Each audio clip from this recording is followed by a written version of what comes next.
Haval is China's largest SUV manufacturer and sold over 1 million SUVs last year. That's over $2 billion in profit and, apart from knowing how to put an SUV together, the Chinese manufacturer has plenty of cash to expand. One country it's doing just that is Australia, where SUV sales are overtaking passenger vehicle sales. It's a hard sell though, because some of us are loyal to brands we've owned for years and trust takes time to build.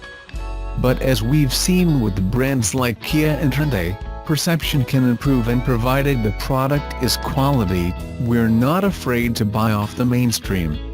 Haval has already been on the market here for a few years, and although its smallest SUV, the H2, wasn't great, its medium-sized H6 was an improvement and its large H9 was even better. Haval is now introducing an all-new 7-seat model to our market, due in the first quarter of next year, and first appearances look like it might be its best SUV offering yet. What's it got, what's it competing against, and how much will the Haval H7 cost? Haval isn't providing any indication of what pricing will be, except to tell us that, at 4,900 mm long, the H7 will have a distinct advantage over similarly priced mid-sized 7-seat SUVs. The H7 we get is actually the H7L, long wheelbase.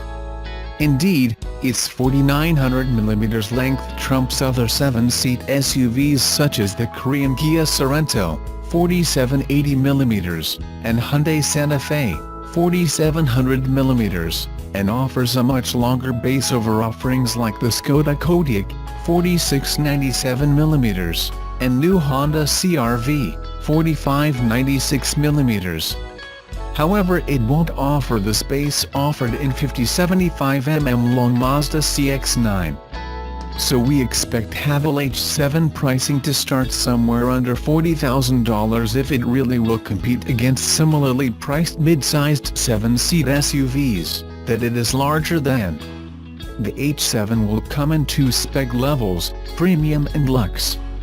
The Luxe tops the range and adds extra kits such as a panoramic sunroof, electric tailgate, 12.3-inch virtual instrument panel and semi-automatic parking. Safety features will include blind spot monitoring, lane change assist, rear cross traffic alert and a 360-degree camera. The Premium will have leather-facing rather than leather all-round seats, but both models will have a 10.1-inch infotainment screen, and Haval says it is trying to have AEB and front collision warning in Australian models by the start of 2018. What's the interior of the Haval H7 like? Most obvious in the H7 compared to the H2 and H6 is restraint of design flair that provides a calmer cabin space. The quality is also up, so it's a more premium-feeling interior than the other models, and it should stand up to scrutiny compared to some competitors. We only had the Luxe variant to crawl through, and there were plenty of nice-feeling soft touch points and metal surfaces. The switches seemed to be a good quality and the rotary infotainment dial had solid clicks. Overall, this car is a step up for Haval from its previous SUVs. Much of the design appears European-inspired, which is a good thing when executed properly. The dash isn't overly cluttered, although there's plenty of switches around the center console, and all serve a practical purpose to shortcut fuddling through settings in the infotainment. Great! What's the passenger space of the Haval H7 like? Up front there's good space all around, including a deep center console bin with plenty of storage and armrest space. There is one USB and O in the console bin too, but no mobile device connectivity like Apple CarPlay yet, more on that later. The seats have full electric adjustment, including lumbar control for both occupants, and are both heated and ventilated. Other mod cons include auto up and down windows, dual-zone climate control and sun visor extension arms. There's not enough of these in the market. The rear occupant can move the front passenger seat position, similar to the chauffeur controls in the Hyundai Genesis, not that there's much need to. The second row has good legroom with both front seats slid back, so there shouldn't be a need to move the front seat around. The 60/40 split fold seats also feature slide and recline function and are heated. Mod cons in the back are auto up and down windows and full hot and cold climate control for the back of the car, which can be locked and controlled by the front. There's no USB port or 12-volt socket in the back. The third row, 2 seats, doesn't offer tremendous space and for an adult is an awkward squeeze, but doable for short trips. For kids, the third-row room is fine and offers similar space to most competitors. It's the second row which seemed to benefit from the extra length. The size of the boot space isn't available yet, although it seems reasonable. The tailgate is automatic open-close, but it does make too much beeping noise and there's one too many Haval badges on the tailgate, something that could be fixed locally, we're sure. What's the infotainment of the Haval H7 like? The Haval H7 Lux gets 2 big screens, a 12.3-inch LCD screen for the dash, a little bit like the well-polished Audi virtual cockpit, and a 10.1-inch centrally mounted infotainment screen. The dash was not in final guise, but it was well resolved and had all of the essentials on display, such as tachometer, media and digital speedometer. We're told the final version will also offer some customization, such as changing when the car is in sport mode. Given there's not many digital dash displays this large out there, it's a neat piece of kit, although not as brilliant as the full satellite map guidance and resolution provided in something like the Audi version. The infotainment system is large and simpler in function, read, easier to use, than current Haval systems. It will come with satellite navigation as standard along with Bluetooth, but it doesn't yet feature any sort of mobile device connectivity beyond Bluetooth.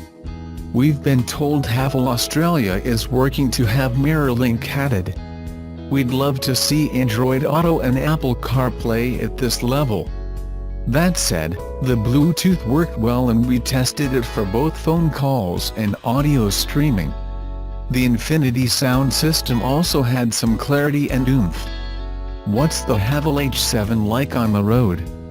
The H7 is not launching here until next year, so we weren't able to have a drive, but we did ride shotgun on a drive around Darwin. The ride quality is good around town, and on some rougher suburban roads the H7's ride felt comfortable and compliant. The suspension over some bumps and corrugations felt equal if not better than what we experienced in the H2 and H6, and overall there was no feeling of a loose or too soft a ride.